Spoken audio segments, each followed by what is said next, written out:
Apa kabar pemirsa? Bertemu lagi bersama saya Ila Rahmayati dalam Warta Parlamentaria. Kami sudah menyiapkan beragam informasi seputar kinerja dan kegiatan anggota DPR RI. Inilah Warta Parlamentaria selengkapnya.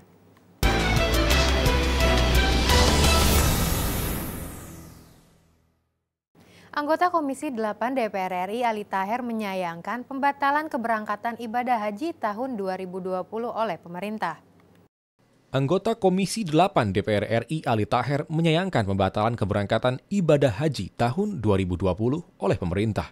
Ditemui di Gedung Nusantara 5 DPR RI Jakarta, anggota Komisi 8 DPR RI Ali Taher menilai seharusnya Kementerian Agama berkonsultasi dengan DPR RI sebelum membatalkan keberangkatan haji tahun ini. Karena persiapan ibadah haji harus sudah dilakukan sejak penentuan biaya ibadah haji tahun 2020. Menurut Ali, pembatalan tersebut telah menimbulkan pertanyaan di masyarakat, mengingat pemerintah Saudi Arabia belum memberikan keputusan. Persoalan bukan hanya masyarakat Indonesia, tetapi masyarakat dunia. Ya, juga sangat tergantung kepada kesiapan pemerintah Arab Saudi, kemudian rekomendasi dari pihak kesehatan dunia, termasuk WHO sendiri, dan juga negara-negara lain termasuk OKI. Ali Taher minta Kementerian Agama tetap menyiapkan skema keberangkatan ibadah haji tahun 2020 dengan kuota minimal 30% dan mengikuti protokol kesehatan yang ada. Menurut Ali, pembatalan haji tahun ini akan menyebabkan semakin banyak calon jemaah haji yang tertunda keberangkatannya. Untuk itu, Ali mendorong Kementerian Agama berkoordinasi dengan pemerintah Saudi Arabia, WHO, serta organisasi Islam untuk membuat langkah tepat soal ibadah haji tahun 2020. Tetap saja berharap mudah-mudahan masih ada solusi jangka pendek. Nah, yang diperlukan adalah kesiapan pemerintah membuat alternatif 1, 2, 3, misalnya berangkat, separuh berangkat, tidak berangkat itu diperkuat, dipertajam, dianalisis. Nah, gitulah. Sebenarnya itu kalau mau jujur ya, sebenarnya kalau mau berangkat 30% itu masih mungkin. Tim Liputan TVR Parlemen melaporkan. Badan Legislasi DPR RI mendorong kedaulatan media komunikasi dalam rancangan Undang-Undang Cipta Kerja sebagai wujud pilar demokrasi dan reformasi. Badan Legislasi DPR RI mendorong kedaulatan media komunikasi dalam rancangan Undang-Undang Cipta Kerja sebagai wujud pilar demokrasi dan reformasi. Ditemui usai rapat virtual dengan Aliansi Jurnalis Independen, Dewan Pers, dan pakar komunikasi di Gedung DPR RI Jakarta, Wakil Ketua Badan Legislasi DPR RI Willy Aditya mengatakan, kedaulatan pers di Indonesia berada dalam ruang lingkup yang independen dan bebas dari intervensi, sehingga dapat membangun informasi secara aktual dan terpercaya. Time change, people change, dan media juga change gitu. Nggak ada lagi cover both side-nya, nggak ada lagi 5W1H-nya. Kadang-kadang nih naik, tung gitu, habis itu kemudian klarifikasinya berikutnya. Nah, ini yang menjadi kemudian catatan kita. Kedaulatan pastilah, itu spirit dari reformasi, itu basis dari spirit reformasi, basis dari demokrasi. Anggota Balik DPR RI Anis Biarwati mengatakan, kemandirian pers merupakan hakikat utama dalam bernegara. Untuk menyuarakan kebenaran dan informasi kepada publik melalui konten yang mendidik, sehingga dapat membawa kemajuan cara pandang masyarakat dalam menganalisa masalah bangsa dan negara. Disebutkan bahwa untuk masyarakat Indonesia ini kepercayaannya sangat tinggi kepada pers. Dalam artian mereka banyak menggantungkan mendapat informasi atau mempercayakan informasi itu didapat dari pers, sehingga kemandirian pers itu sangat penting untuk bisa menjadi penyuara kebenaran bagi masyarakat atau memberikan informasi yang memang benar tepat kepada masyarakat. Ajib dan Aang, TVR Parlemen melaporkan. Anggota Komisi 8 DPR RI Ali Taher menyampaikan revisi Undang-Undang Penanggulangan Bencana akan memperkuat peran BNPB dalam menanggulangi bencana di Indonesia. Anggota Komisi 8 DPR RI Ali Taher menyampaikan revisi Undang-Undang Penanggulangan Bencana akan memperkuat peran BNPB dalam menanggulangi bencana di Indonesia. Ditemui usai tim WAS COVID-19 DPR RI mengunjungi gugus percepatan penanganan COVID-19 di Gedung BNPB Jakarta. Ali Taher mengatakan rancangan Undang-Undang Penanggulangan Bencana akan mengatur soal kebencanaan, mengingat hampir setiap tahun terjadi bencana di Indonesia. Untuk itu diperlukan payung hukum yang lebih komprehensif dalam menanggulanginya. Memberikan keluasan tugas wewenang kepada BNPB itu dalam rangka menangani kasus-kasus khususnya COVID-19 ini, tetapi juga untuk kedepannya, karena persoalan kebencanaan ini hampir semua lini apakah bencana alam, bencana COVID seperti sekarang ini dan lain sebagainya, ini kan semakin memuncak. Ali Tahir menyampaikan rancangan Undang-Undang Penanggulangan Bencana akan memberikan penguatan kepada BNPB dalam menggunakan anggaran karena BNPB tidak memiliki presentasi anggaran dari Kementerian Keuangan. Ali Tahir berharap Undang-Undang Penanggulangan Bencana akan menghindari terjadinya tumpang tindih kebijakan, seperti saat pandemi COVID-19 di Indonesia, terjadi kebijakan yang tumpang tindih antara pemerintah pusat dan juga daerah. Penguatan kelembagaan sekaligus kewenangan termasuk juga anggaran. Anggaran kita usulkan sekarang DPR 2% untuk kebencanaan. Sekarang ini anggaran misalnya di Kementerian Keuangan dialokasikan setiap tahun itu tidak ada persentasenya. Sehingga begitu kejadian bencana tidak ada cash on hand. Habibie dan Aang, TVR Parlemen, melaporkan. Jangan kemana-mana pemirsa, karena kami masih memiliki banyak informasi lain dalam Warta Parlamentaria. Di antaranya datang dari pemberian dana stimulus BUMN perlu dievaluasi setelah jeda berikut.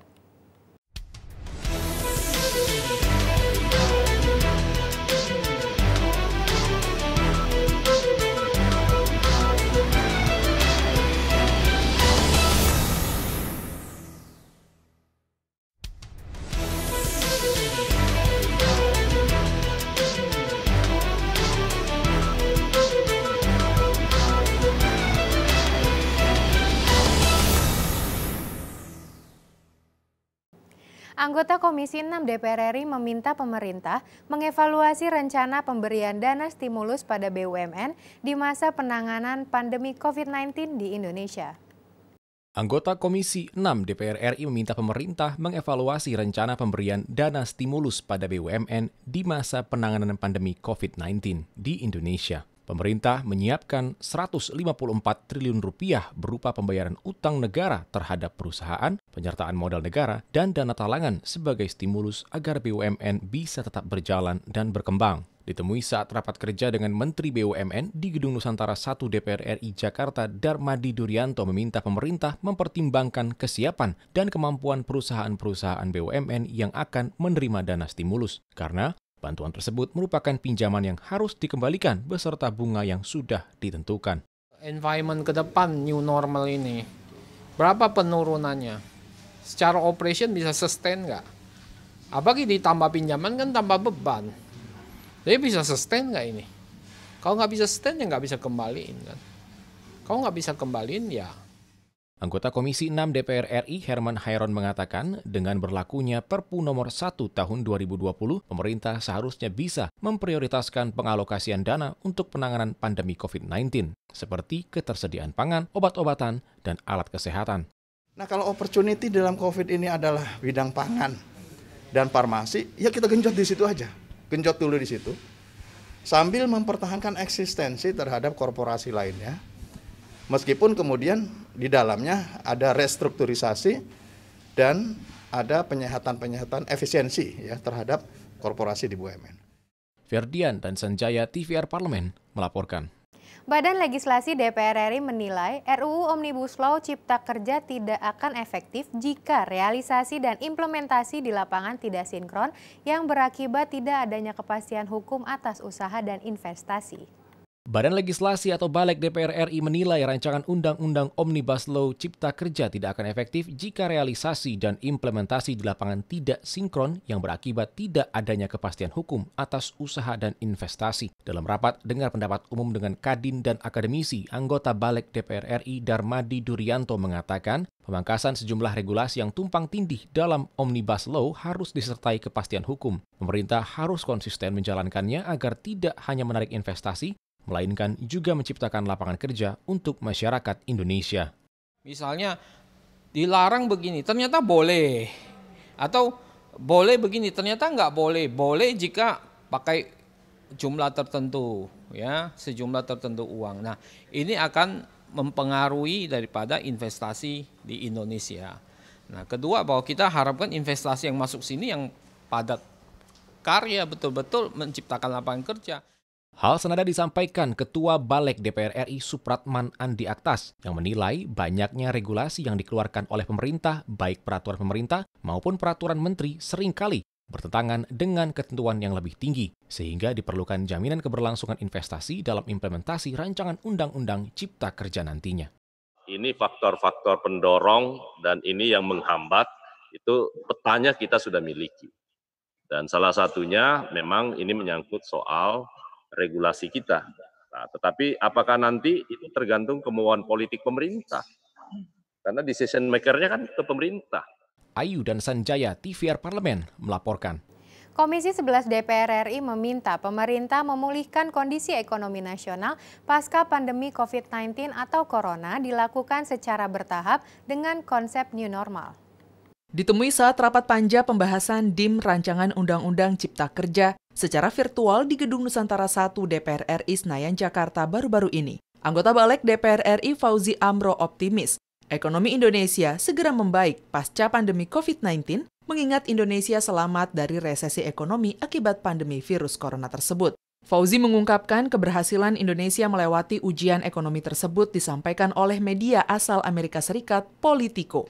Dalam risetnya, Politico memberikan ranking kepada 30 negara berdasarkan hasil kinerja di sektor kesehatan dan ekonomi. Menurut saya, pemahaman kita tentang ekonomi secara global itu, khususnya Indonesia, ya bertahap kita lakukan pemulihan lewat new normal, dan pemerintah dalam konteks pandemi ini sudah hampir mengalokasikan 450 triliun, mungkin sudah hampir 1.023 triliun untuk alokasi mengatasi pandemi COVID-19 ini. Terkait pertumbuhan ekonomi Indonesia pasca pandemi COVID-19, Fauzi mendukung pemerintah mengambil langkah progresif untuk menyelamatkan perekonomian nasional untuk penanganan pandemi COVID-19 yang membahayakan perekonomian nasional dalam pemulihan ekonomi nasional akibat dampak negatif dari pandemi virus corona. Kita lihat sadar bahwa perekonomian di 220 negara, tidak hanya Indonesia, itu mengalami stagnan dan drop. Pertumbuhan ekonomi kita dari 5,2 sekarang 2,3, mungkin ekstrimnya pada 0,2 seperti itu. Habibie dan Temi, TVR Parlemen melaporkan. Pemirsa, kami masih memiliki banyak informasi lain dalam Warta Parlamentaria. Tetaplah bersama kami.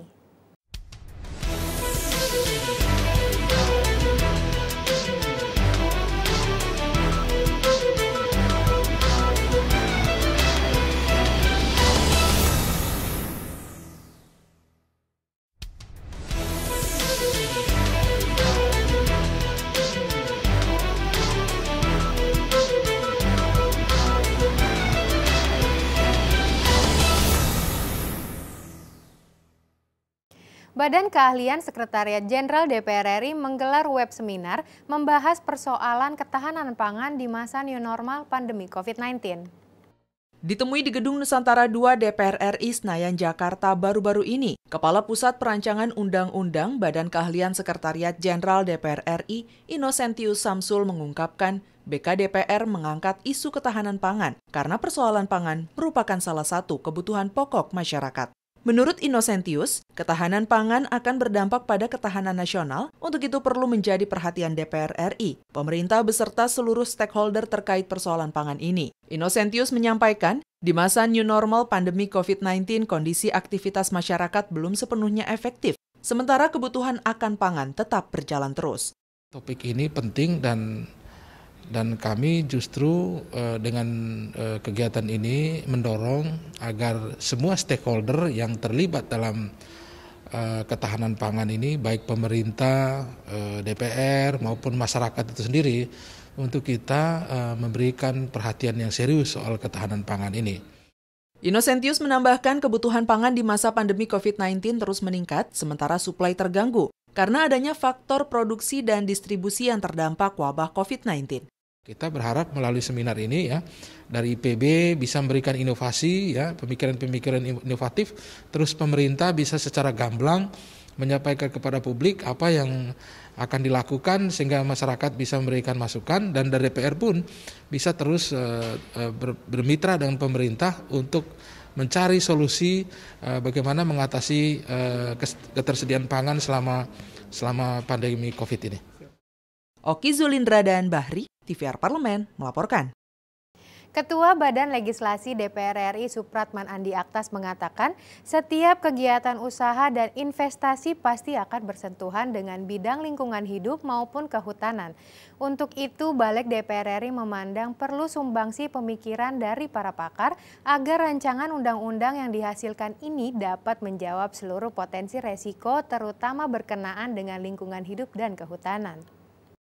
Ketua Badan Legislasi DPR RI Supratman Andi Aktas mengatakan, setiap kegiatan usaha dan investasi pasti akan bersentuh dengan bidang lingkungan hidup maupun kehutanan. Untuk itu, Balik DPR RI memandang perlu sumbangsi pemikiran dari para pakar agar rancangan undang-undang yang dihasilkan ini dapat menjawab seluruh potensi resiko, terutama berkenaan dengan lingkungan hidup dan kehutanan. Wahana Lingkungan Hidup Indonesia atau WALHI mengirimkan surat terbuka kepada Badan Legislasi DPR RI yang menyatakan menolak undangan pembahasan rancangan Undang-Undang Cipta Kerja yang dikirimkan oleh Panitia Kerja Balik DPR RI. Supratman mengatakan, dalam pembahasan rancangan Undang-Undang Cipta Kerja ini mengutamakan prinsip keterbukaan dan merangkul seluruh pihak. Untuk itu Balik mengundang WALHI untuk hadir memberikan sumbangsi idenya, namun sangat disayangkan yang bersangkutan tidak hadir.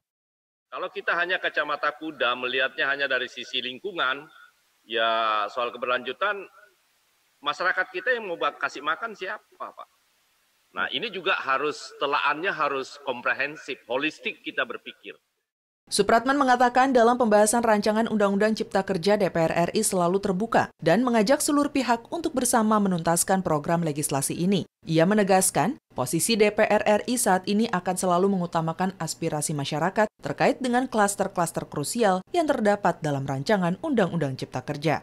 Intinya, kami yakinkan bahwa kita di parlemen insya Allah akan objektif, seobjektifnya untuk melihat masalah dalam rangka mengambil titik tengah. Begitu Pak Ibnu ya. Heriadi, TVR Parlemen, melaporkan. Dalam menghadapi era new normal, anggota Komisi 8 DPR RI Ali Taher meminta masyarakat untuk tetap waspada dan disiplin serta mematuhi protokol kesehatan baik di lingkungan pribadi maupun umum dengan selalu memakai masker dan hand sanitizer menjadi hal utama dalam mencegah penyebaran virus COVID-19. Anggota Komisi 8 DPR RI Ali Taher mengapresiasi upaya yang sudah dilakukan gugus tugas percepatan penanganan COVID-19. Menurutnya langkah pembatasan sosial berskala besar yang telah diterapkan mampu menahan laju penyebaran COVID-19. Walaupun di kota besar seperti Jakarta dan Surabaya, angka positif masih cukup tinggi. Ali meyakini dengan mengedepankan sikap kedisiplinan dan mematuhi protokol kesehatan, wilayah yang masuk zona merah akan dapat ditangani dengan baik. Karena mutasinya virus ini kan unpredictable, yang nggak bisa diprediksi. Kalau istilah Pak Doni Monardo itu seperti balon yang terisi angin, kemudian Anda pencet di ujung sini, dia lari mengembang ke sana. Jakarta bisa ditangani, bisa menyebar juga ke lain-lain.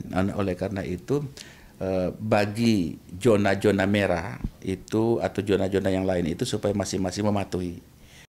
Ali Taher menambahkan, virus COVID-19 diperkirakan berakhir antara Oktober hingga Desember. Namun Ali menegaskan, jika masyarakat sadar, waspada dan patuh menjaga kesehatan diri, pandemi virus COVID-19 akan berakhir lebih cepat.